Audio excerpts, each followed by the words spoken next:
The NJCPA goes 2 for 3 in lame duck. What will happen in 2022? This is the IssuesWatch podcast.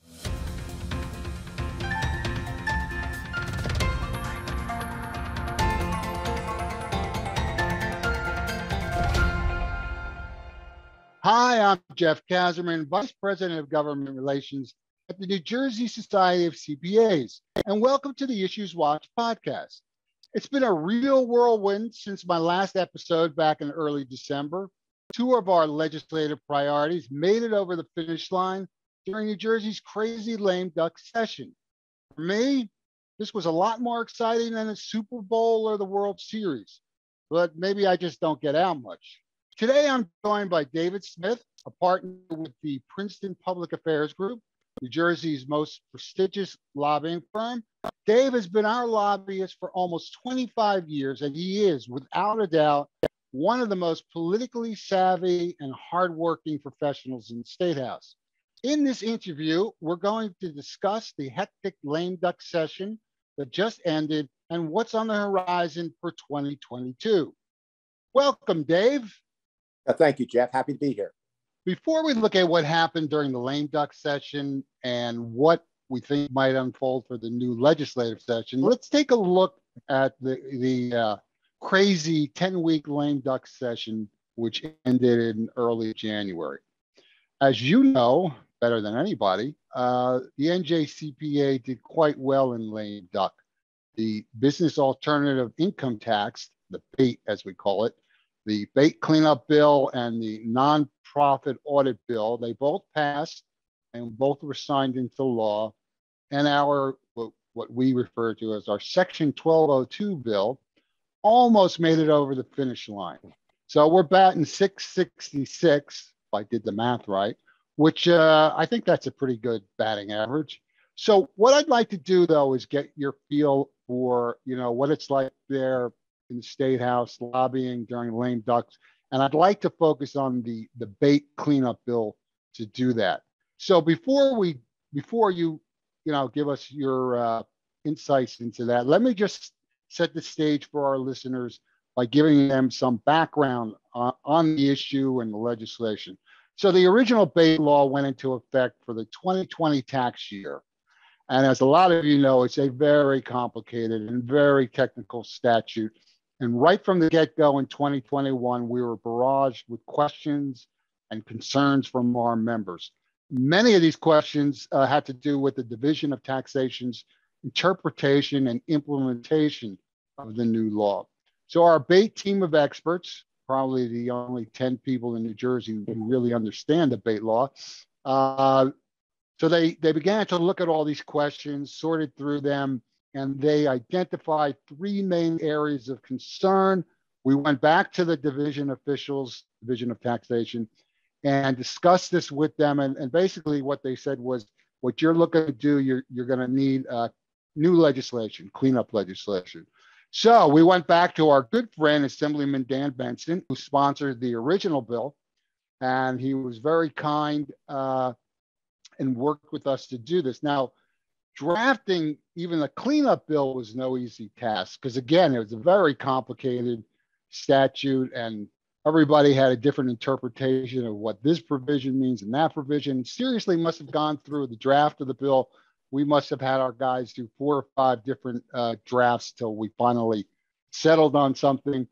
And then the bill was finally introduced at the start of the lame duck session in early November. So there were only like 10 weeks left in the legislative session. We knew it was going to be hard to pass a piece of legislation through the entire legislative process in such a short period, but we did it. So now that I'm done with laying out the why and how we got a cleanup bill introduced, can you tell us about what happened next? We don't need all the details, but can you give us a sense of what it was like moving this bill in lame duck? What were the main obstacles? What did you and we, the society, what did we need to do to get this over the goal line? Well, it really is a success. And when the original BAIT law was passed, we were so excited. It was But by getting the Assembly, the Senate, and the governor's office on the same page, wanting to do what's good for businesses was very exciting. And then we realized there were some challenges in the new law and needed to be corrected and other provisions clarified. So this started actually last spring, Jeff. If you remember, yep. we went to the sponsors, and you go to the sponsors, it's about communications. And we're lucky, Assemblyman Dan Benson, who is been excellent to work with, really took the lead with Senator Sarlo, who's chairman of the Budget Committee. And this is extremely complex. And I think that with having someone like Alan Sobel, who was the person I was dealing with from the technical issues along with you and Ralph, Jeff, Alan was able to break down the most difficult issues into a manner in which the Assembly members understood. And we're able to take that along with your expertise in writing and take it to the legislature.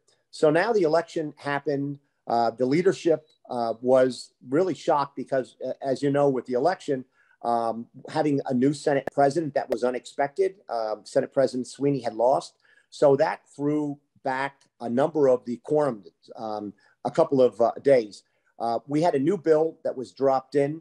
We then compete with, there's, I believe, 1,700 registered lobbyists in New Jersey. So we're competing for the attention with a lot of different issues. So having the sponsors like Senator Sarlo and Assemblyman Benson, that was helpful. And it really is, and their staff.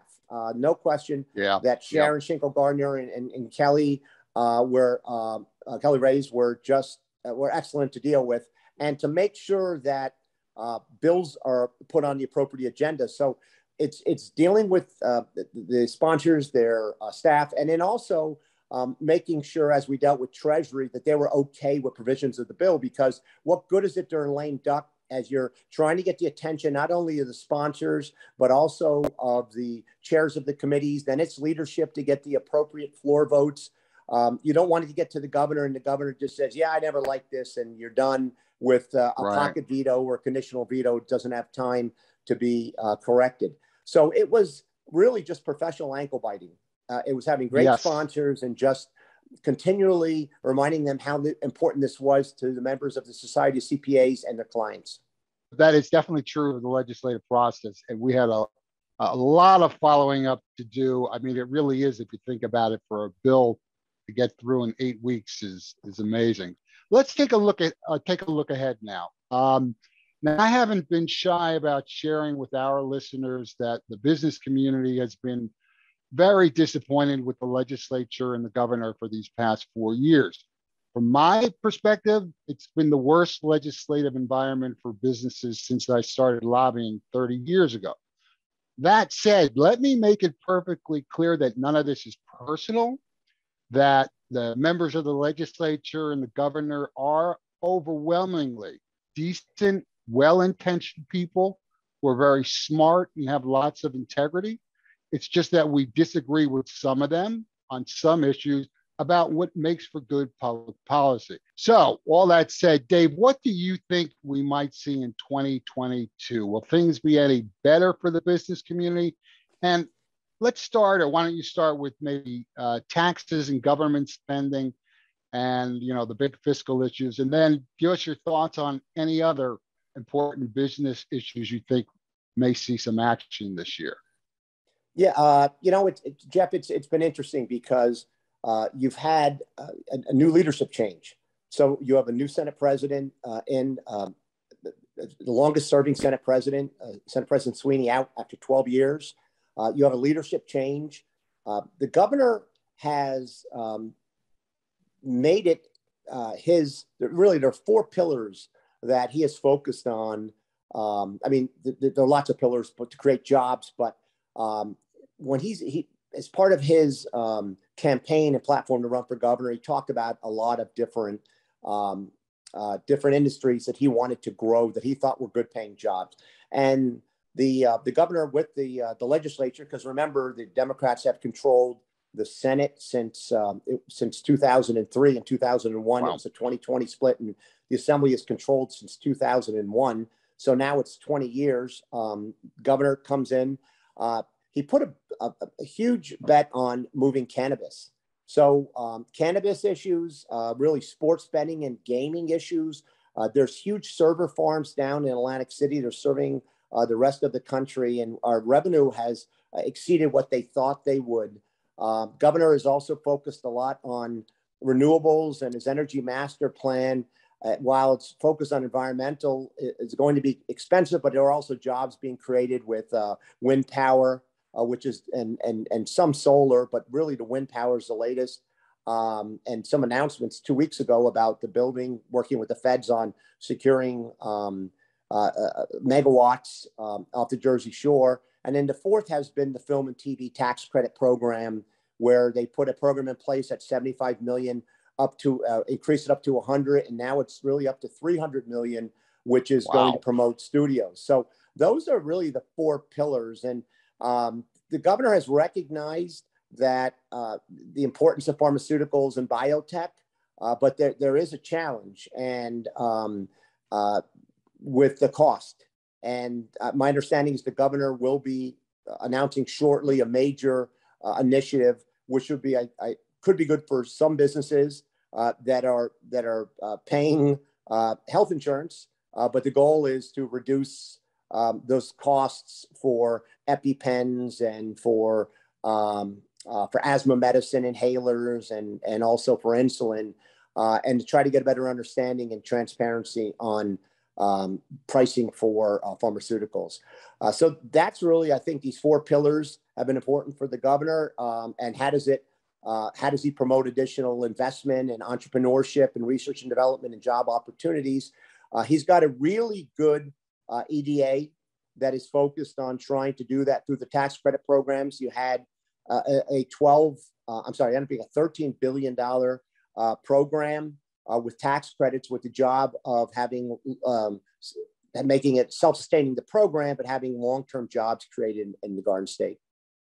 So, Dave, what do you think we might see on taxes? The governor issued a no new taxes pledge, which I'm not sure if he meant for the next 4 years or just this year.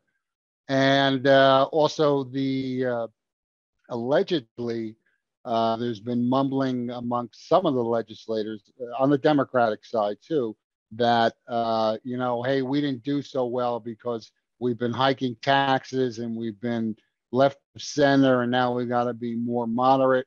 So do you think the governor will stick to this pledge and the legislature will also stick to it? And if they are, how long do you think they'll stick to it? Like, what happens when all this federal money runs out? Yeah, well, it's if you go back beginning of COVID, if you remember, our budget was not doing well. So we're talking about pre-COVID. Our fiscal year is July 1st to June 30th. So we were in the fiscal 2020 budget, which started on July 1st of 2019, and revenue was not coming in at the same level they had anticipated. Once COVID started, because of the fear of everything just shutting down, the governor and the legislature agreed to borrow over $4 billion to pay for operating expenses, with provisions in there that made it extremely difficult and expenses to defease the bonds. So that brought additional revenue in. And then because the folks were staying home with COVID, they were spending money. So revenue ended up coming in higher than expected, and they did extremely well in that year. So as you went into year two of COVID, the feds came in with over $8 billion that came in and covered some of the costs that would have been normally in our budget. So we're doing very well, and that is going to end. With respect to the tax increase, the governor has said there are no tax increases. I believe he means on corporate business taxes and additional increases on the income taxes, because there are certain senators have already come out and said, wait a second, the unemployment taxes are going up, and there's other provisions built in where you have gas tax is going up. Right. So you do have taxes that will be going up, but I believe the governor is talking about really the income tax and the corporate business tax. I have not heard anything. We'll know the governor in February. We're only a couple of weeks away. I believe it's February 22nd, where the governor has his budget message. I do not expect, and it's not just a budget message, but his proposed budget that is put out with a budget in brief.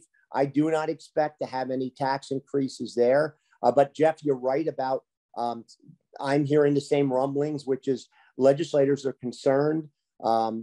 Remember, in New Jersey, our Senate seats are 4-year terms, except for the first 2 years following a census. So all 40 senators are up in 2023, and all 80 members are up in 2023. Governor's not, that seat is not up again until 2025. So there are individuals that are concerned about running in 2023.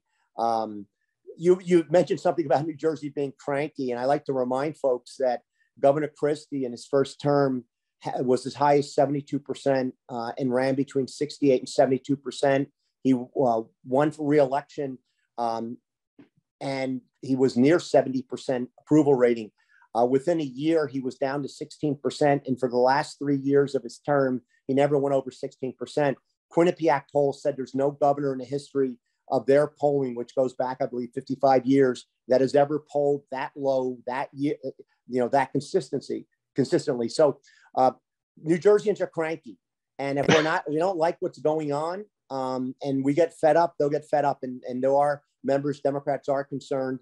They're also looking to 2022 with members of Congress and Senate, 34 Senate seats, U.S. Senate seats. They're looking to see how New Jersey does in those seats, because we do have our 11 seats are up for Congress. Right. That's right. I forgot about that. We have elections next year, just not in the state house, but congressional elections. It never ends here, Dave. Every year it's something different. So, Dave, as you know, we lost Senate President Steve Sweeney, who was the only Democratic senator in the Senate who lost his re-election. And as you said, he's been Senate president forever, 12 years, and that is forever to be Senate president that long. I think it's a record. And now, that was really unfortunate for us that he lost. We had a great relationship with him. In fact, I just got the notice that I don't have to wear black anymore starting next week. The mourning period is over. Now we have a new Senate president, Senator Nick Scutari from Linden. And I don't know that much about him, but where do you think he'll come out on fiscal and business issues? And what do you think his style might be like as the new leader of the Senate?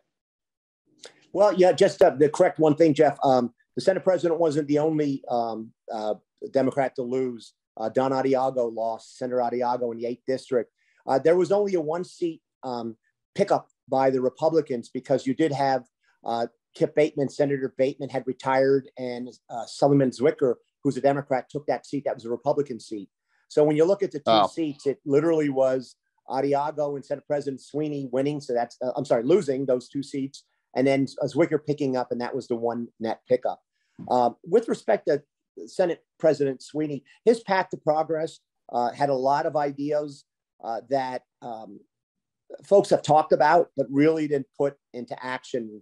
And that was, how do you use a stick rather than a carrot when it comes to municipal consolidation and bring down the true cost? You have over 600 school districts, 565 municipalities.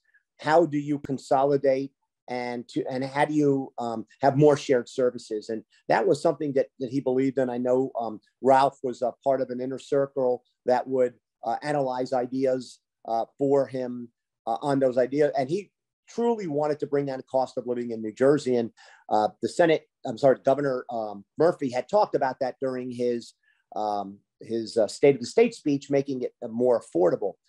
We've had leadership changes now. With Senate President Sweeney out, Senator Scutari is in, along with Senator Ruiz from Newark, Loretta Weinberg, who's been here since 92. Wow. 94 she ran as an assemblyman and then moved up to the Senate when Byron Bear had passed away. She retired. So you have a new Senate President Scutari, a new Senate Majority Leader, Teresa Ruiz. You have a new Senate Minority Leader, Steve Oraho, who's a CPA, who has been extremely helpful to us in a lot of issues and giving a CPA perspective. And I know that Senate President Sweeney relied on Senator Oraho to really give him the straight shooting on what does an issue mean. Senator Scutari is a plaintiff's attorney. That's, what he does for a living. There was legislation when you asked about the impact on business. There was legislation on bad faith that was signed into law that has to deal with insurance company conduct. That does only apply to uninsured, underinsured of auto insurance. The original bill applied to all insurance, which would impact all businesses because it includes commercial as written, but it was amended down. The Senate president has said that he is very fiscally conservative. He said he's socially moderate and fiscally conservative, and he wants to govern that way. And he's inviting legislators on both sides to come up with their best ideas. He, I think, is going to operate a lot like Senate President Sweeney. Senate President Sweeney, a lot of behind the scenes negotiation, discussions, compromise with Republicans, trying and it's not just about bills, because remember, you have advice and consent on all types of appointments and judges and task forces and boards. So I think Senate President Scutari is well liked. He's a good guy. He's been in the legislature a number of years. He understands the process. He has great staff. He's keeping a lot of the Senate president's staff, which is really important for continuity because there's, I've been lobbying first time I testified before a committee was 1985. And one of the first things I learned was as important legislators are, staffers are just as important because they're the ones that are feeding and analyzing and researching for the elected official. And Senate President Scutari has, just like Speaker Coughlin, has some of the best staffers that I've dealt with in all my years. Great. Okay. I hope it turns out, that he is moderate on the business issues. So let's look at some of our CPA Society specific legislation. We're trying to keep up. We're hoping to keep up our momentum in 2022 with two bills that our committees helped draft. One decouples New Jersey from Internal Revenue Code Section 280E to allow cannabis businesses to deduct business expenses. And the other one implements capital gains tax incentives in New Jersey for certain investors who are willing to put their money into mostly startup companies and leave the money there for at least 5 years. And this is based on a program that the federal government does based on Internal Revenue Code Section 1202. A lot of numbers here. So, Dave, in shorthand, this is what you and I call the 280E cannabis bill, and we refer to the other one as the Section 1202 bill. What do you think we might see on these two bills? Do they stand a chance of moving, or are we talking like it's too early to say? Well, some committees have not even met yet. Remember that back on January 11th, the legislature came in and were sworn in. And so it usually takes a couple of weeks to get up and going, and that's going on right now. In fact, they released the new committees, and some of those committees not meeting until February. So it's hard to gauge whether a bill is going to move early on in the legislative cycle. Remember, New Jersey has a 2-year legislative cycle, and typically this is the time from January through usually around March 23rd, 24th, 25th. They'll meet a lot of Mondays and Thursdays. They'll then break for the month of April for a budget break, and then come back in May and June. And there will be probably 4 committee meetings each committee. So there'll be a chance with bills that if they don't move before the April break, we'll have a good chance to get consideration. With respect to the 280E, the decoupling, that's an issue that, as you mentioned, had a lot of attention because during the creation of the recreational cannabis, which is coming to fruition now, there was a focus on what's known as micro businesses that were created for individuals that are minorities and females under a certain income level that would have the ability from seed to store, right, to be vertically integrated, to grow it, to manufacture, distribute, and to serve as a retail. The issue of decoupling, I think while there was a lot of interest and we were hopeful to get to support. There was some concern about loss of revenue for the state, and I think that's driving. Anytime you have a bill that has loss of revenue, that's a challenge. Right. So it's a greater chance of those bills moving once the recreational system is up, which will be up in the next couple of months.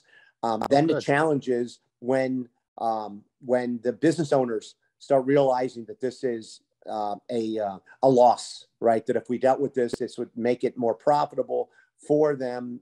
It's going to be a challenging environment already. I think that you had a great idea, Jeff, in going to the different groups. So we've gone to some of the minority business organizations to educate them on the issue.